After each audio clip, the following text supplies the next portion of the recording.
Hi friends, welcome back to your Big Creative Life podcast. And welcome to when this will be released. It will be May, which is insane. Y'all, April's the shortest month. I felt like the last 2 weeks of April, I was like, oh, it's early April. Like I just had no awareness of what date it was, what time it was. And all of a sudden we're in May, which is insane. January's the longest month and April's the shortest month. I don't make the rules. That's just how it is.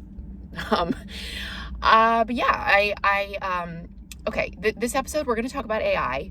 And I don't want to be like a doomsday person about AI. I want to make it clear my stance on AI, but I also want to say, like, I'm not against AI in all cases. I know that we can't go back. This technology is here. It's here to stay. I'm not someone who thinks we need to bury our head in the sand and like go back to typing on typewriters and mailing letters. Like, that's not me. But I do really want to dive into this and share my opinion as a reader, a writer, an editor, a freelancer on what you need to know about AI, things that you need to consider about AI in the creative process, okay? I have been getting a lot of comments from people, a lot of DMs, because of some videos that I made on TikTok about this. And I wanted to share, I made a video that I ended up pinning to my TikTok page because I was getting so many comments and questions and whatever, and kind of outlining my reasons for why I'm against AI in the creative process. And I want to do the same thing here, but just go a little bit more in detail because we have to have conversations about this. We're in this really pivotal time with AI. So this is what we're going to be talking about. I want to outline my reasons. And if you have a different opinion than me, if you have a different opinion than I do, that's okay. My comments are flooded with people who want to tell me how I'm wrong and how I'm not, I need to like embrace change or else be left behind. People love to make the argument that like, oh, it's like the calculator or Google, which makes no sense to me because those things aren't creative. Like, you're not doing a creative process with a calculator. But yeah, if you have a different opinion than me, that's fine. Hopefully you can just hear me out and listen to what I have to say in this episode, and maybe it will help you rethink this. And if not, if your mind is made up, you are going to use generative AI in the creative process, I can't police that. I can't stop you from doing that. And I want to be clear that what we're talking about in this episode is generative AI, meaning a tool like ChatGPT. That's the bulk of what people access. That's the bulk of what we're talking about. I'm not talking about things like Pro Writing Aid or Grammarly. I don't believe that those tools are anywhere near the capacity of a human. I tested out Grammarly. The capabilities were not. It's kind of like the suggestions in Microsoft Word where like half of them were correct, half of them were incorrect, and it missed stuff because of a misunderstanding of what I was trying to do. So I'm not talking about those tools. I know that AI is integrated into so many things right now, so we're just talking about generative AI in this episode, okay? So things you need to consider why I have the stance that I do, which is being against AI completely in the generative AI process, meaning writing the book for you, helping you write the book, brainstorming, developing your characters, giving you suggestions for how to flesh out scenes, how to improve things, all of it, okay?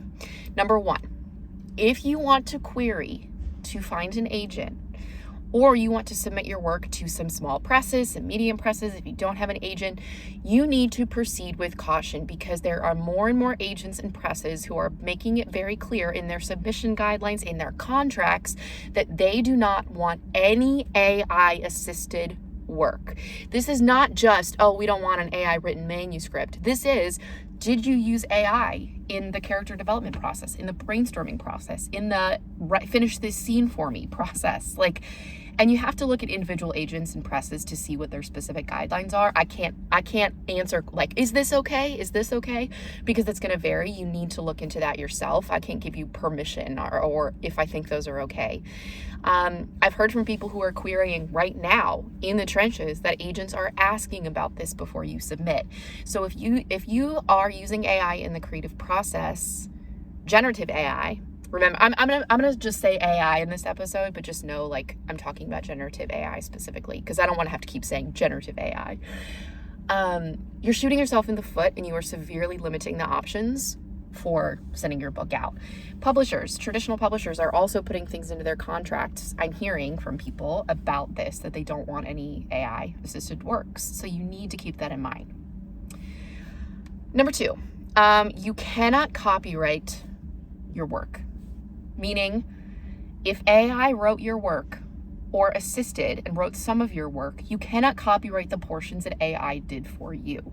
This is a big deal because you do not own it. It is not an original idea. It was machine generated. It was computer generated. It was AI assisted. You don't own the copyright to it. It is not your original idea. It is not your original work in that case. So you can't copyright it. And that should be a big deal to you. Number 3, using a tool. You are using a tool that was trained off of stolen work. Those authors that had their work scraped did not give consent for ChatGPT, for OpenAI, for even Meta to train their tool with their work. There are lawsuits going on right now. People are suing OpenAI, suing Meta because of this. So we'll wait and see what happens with those. I'm really hopeful that there will be some positive outcome.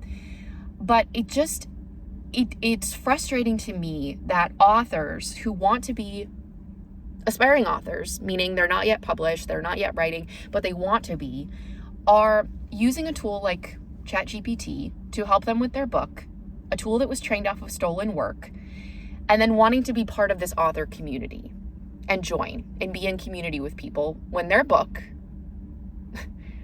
was partially written because of stolen work. Like it just boggles my mind, okay?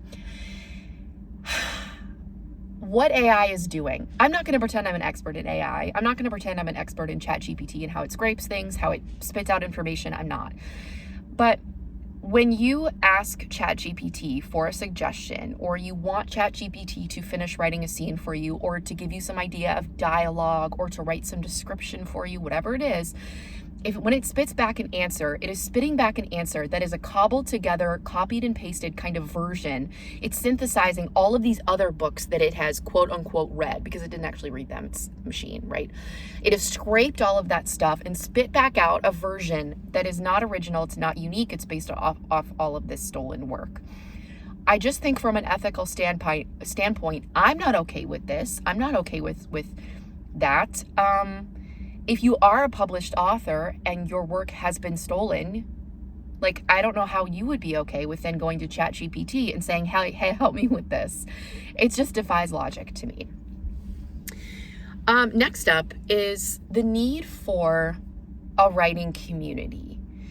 I've seen comments from people who say, okay, well, I'm not using ChatGPT to like write the book for me or to help me, but I use it as a cheerleader. I use it to give me a pep talk. I use it to give me feedback. I use it to whatever. This is a little bit harder for me to argue against, because I understand what it's like to not know any writers, to not have writer friends, to not have a writing community or beta readers. But in the future, with AI taking over more and more jobs and industries and being a bigger presence in our lives, we have to maintain human relationships. This is going to be more and more important in the future. Like, I cannot overstate this. Having connections with each other, forming relationships and friendships with writers, even if they're writers that you don't see in person, if it's just online, this is essential. We cannot get to a place as a society where we don't know how to talk to each other, because we're outsourcing all of that to ChatGPT. I've even seen people use ChatGPT for therapy, because they just, they type things in and they have a conversation, I'm putting that in quotes, with ChatGPT. I just think we need to maintain human relationships, and it can be difficult to find that online. I know, I've been in that position where I put it out into the universe. I set the intention years ago because I didn't know any writers. I didn't know anyone who wanted to write a book. I wasn't really active on social media when I first started writing, and so I didn't have anyone. But I put it out into the universe. I did the work to try to find people. I ended up finding a writing group because I was taking writing classes at a literary center that was I took my first writing class when I was living in Washington, D.C., but then I moved to Nashville and started taking a lot of classes at a literary center called The Porch in Nashville. And I started going to this thing called Draft Chat, which was like a critique circle for people.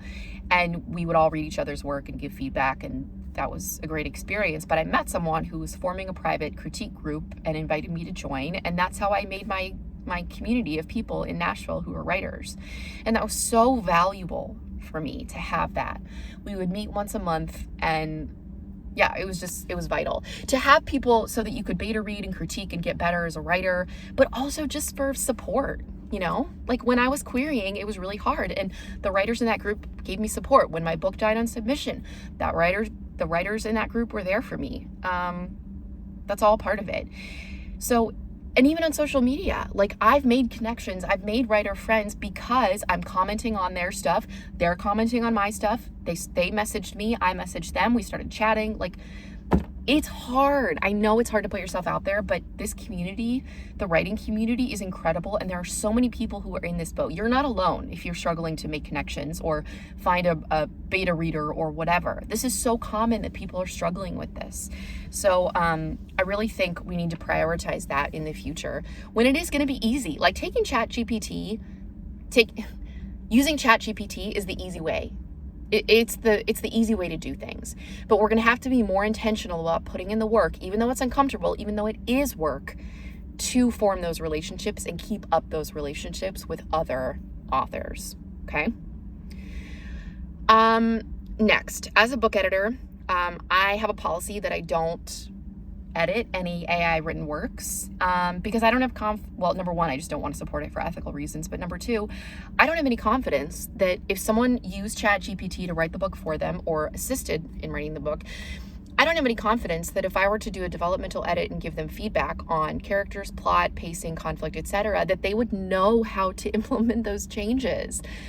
You learn how to write a book by writing a book, and you learn how to edit a book by editing your own work. And if you're outsourcing that to ChatGPT, I don't have any confidence that you would know how to make those changes. It would almost be kind of a pointless exercise for me to edit a book that was heavily AI assisted or AI written or whatever.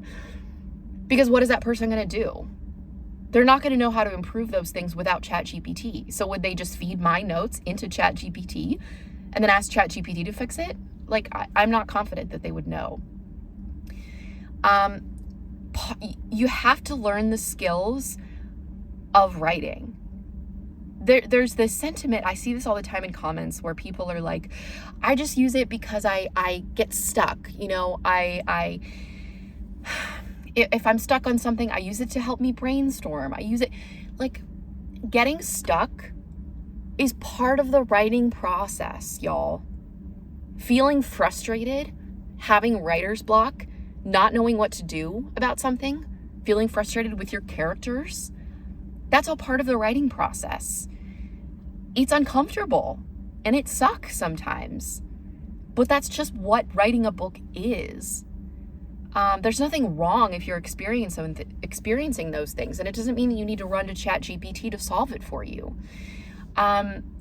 You learn how to write a book by pushing yourself and going through all of these things and gaining the experience. And then over time, it gets easier.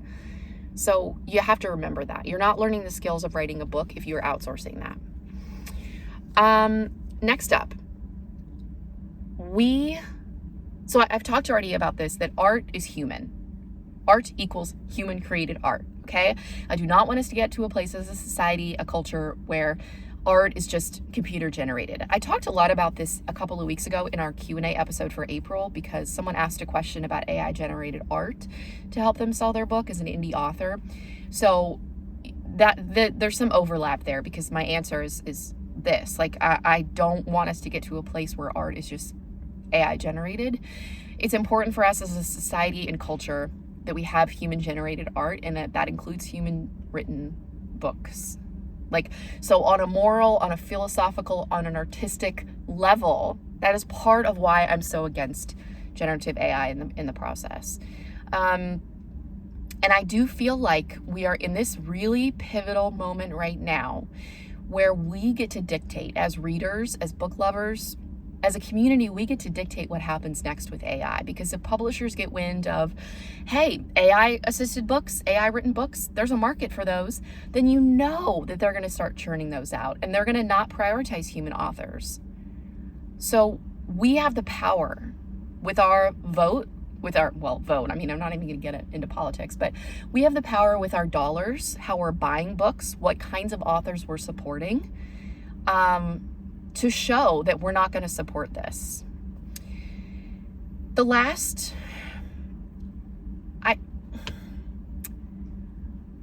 note, I'm gonna end, my final point is this, and it's gonna sound very doomsday, and I just want to include a little bit of caution note here, because none of us, we don't know how the market is going to grow and change. We don't know what's going to happen with AI. None of us do. There are people who are AI experts who are sounding alarms about what this is going to mean for industries, millions of jobs being wiped out, I don't know. It can feel very doomsday, but I want to plant this seed for everyone. I'm imploring you to listen to me when I say this. I just became aware of a tool that is a fan fiction AI generator, meaning you type in what kind of fan fiction you want to read, the themes, the characters, and it spits out an AI written fanfic for you. Okay, so just think about that for a second, how fucked up that is. Number 2, I was having a conversation recently with my husband. He's a software developer who was laid off in August. He's been working for this company for 8 years. I have his permission to share this. He was working for that company for 8 years, and they laid him off, and he negotiated for 1 month of severance. So he saw the writing on the wall that coding is going to be outsourced, that his days are limited with the type of job that he has. And so he decided that he's not going to get a job doing the same thing. Also, he was burned out. It was stressful. So he decided he's not going to do that. And he's been reading a lot about AI and just thinking through different possibilities for his own future. He's working for his dad. His dad's a contractor. He works in the construction industry. And so he has been working part-time for his dad and gaining some money. So we're okay financially. We can kind of get by in this interim period where he's figuring things out. But anyways, we were having a conversation about the future of writing. And I was expressing my concern that, like, what if we get to a point in 5 years, 10 years, or even like 3 years, where the people who are publishing books are just, they're churning out AI written books at a rapid pace and flooding the market. And traditional publishers get wind of that and start doing it. And it's just like human created books are small. And to be clear, I always think there's going to be room for that. Even if AI books become the norm, like, I truly believe human authors will always have a space in this, because there always will be readers who value that and will pay for that. So that's not going away completely. I truly don't believe that. And my husband was saying, and we were having this conversation in the car, and he got quiet and he was like, I think you need to think a little bit more. I think you need to think differently about this, about who's going to be, what the future of publishing could look like. And I was like, okay.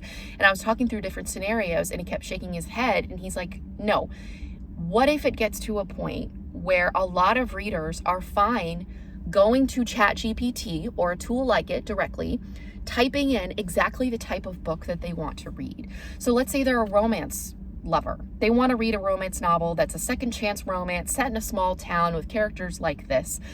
They include a prompt, they go to ChatGPT, and then ChatGPT spits out a book for them to read. There is no publisher. Like, I'm getting chills. I almost want to burst into tears thinking about this. I'm not being dramatic. Like, I'm okay. There is no publisher in that scenario. There is no physical book or electronic book. The publisher, the indie author, they don't exist in this scenario. A person is able to go to ChatGPT, type in the type of story they want to read, and boom, they can read it. That is a very real possibility. Not for everyone. Again, I'm really hesitating. Like, I don't want to be too doomsday, but what if that happens? We're already seeing that with fan fiction. So if you're an author, if you're an aspiring author, you should care about that. I saw a comment in my on a video I did recently where a screenwriter was essentially saying, oh, you've got to catch up. This is just the future. You're going to get left behind if you don't use AI. And this person responded back and said, you are endorsing your own obsolescence.